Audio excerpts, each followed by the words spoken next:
rise above flood stage 5 late this morning and continue to rise to near 13.3 feet by this afternoon. The river will fall below flood stage by this afternoon.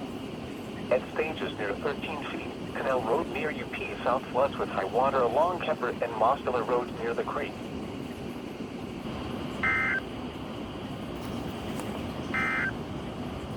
Here is the official National Weather Service.